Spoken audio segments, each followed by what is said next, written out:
Балыкчы шаарында мамлекеттик тилди тейлөө тармагында колдонууну көзөмөлдөө боюнча атайын комиссия текшерүү өткөрдү. Анын жүрүшүндө соода мекемелери текшерилип, мамлекеттик тилди көрүнүк жарнактарда, ошондой эле кардарларды тейлөөдө колдонууга өзгөчө көңүл бурулду. Бул жерде карап турсак, баардык көрүнүк жарнактардын көпчүлүгү ушул жерде деген 95%-ти орус тилинде, анан туура эмес жазылганын байкадык да. Иштеп аткандарга эскертүү жана түшүндүрүү иштерин берип жатабыз бул жерден. Мэрия тарабынан түзүлгөн атайын комиссиянын мүчөлөрү соода жайларында мамлекеттик тилди колдонууда мыйзам бузуулар бар экенин аныкташты. Анын негизинде мамлекеттик тилди мыйзамдарга ылайык колдонуу керектиги жөнүндө эскертүүлөр берилди. Бүгүнкү күндө ошо кыргыз тилинде көрүнүк жарыктар жазылбагандыгы үчүн, көпчүлүгү орус тилинде жазылгандыктан биз ошол аттарын кыргыз тилине тууралап жазууга эскертүүлөрдү берип жатабыз. Тил комиссиясы мындан ары да мамлекеттик тилде колдонулушун көзөмөлдөөнү улантат. Бул иш-чаранын максаты мамлекеттик тил мыйзамдарынын сакталышын камсыз кылуу жана жарандарды мамлекеттик тилде эркин жана ыңгайлуу тейлөө үчүн шарттарды түзүү болуп саналат.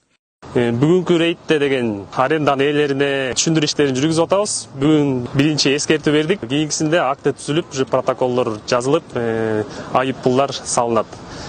Бул иш-чаранын чыккан себеби шаар мэринин Азамат Аманбековичтин тапшырмасы жана кыргыз тилин өнүктүрүү, Кыргыз Республикасынын социалдык саясатынын негизги багаты катары аныкталган. Соода тармактарынын ээлери бул иш-чараны дээрлик колдоого алышып, кетирилген кемчиликтерди тез аранын ичинде оңдоого макул экендиктерин билдиришти. Азыр мэриядан келип бизге предупреждение берди. Ушу персона деген атты кыргызча которуп, анан жазгыла деп. Мен сулуулук салонунда иштейм.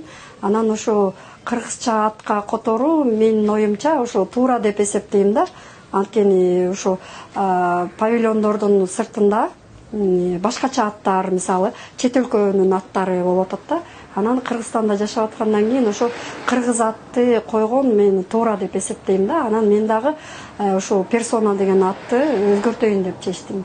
Бул мэрия тараптан келип бизге айтып атат, мен дагы ушул ойго кошулам. Ошо кыргызчага которуу туура деп эсептейм. Биз мурун болсо чындап бизге деген жеңилирээк болгон, уштап түшүндүрүү болгон иши боюнчачы, элдердин билиши боюнча.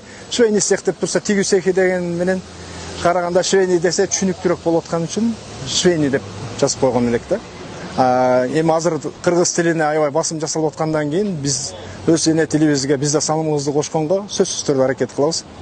Эскерте кетсек, мамлекеттик тил жөнүндө мыйзамдын негизинде сырткы жарнактар алгач кыргыз тилинде, андан кийин расмий орус жана башка тилдерде жазылышы керек. Ошондой эле башка тилдердеги текстин тамгаларынын өлчөмү кыргыз тилиндеги текстин тамгасынын өлчөмүнөн чоң болбоого тийиш. Мындан улам шаар бийлиги мыйзамдардын негизинде шаар көркүн бузган жана эрежелерге ылайык келбеген жарнактарды алдырып салуу укугуна ээ.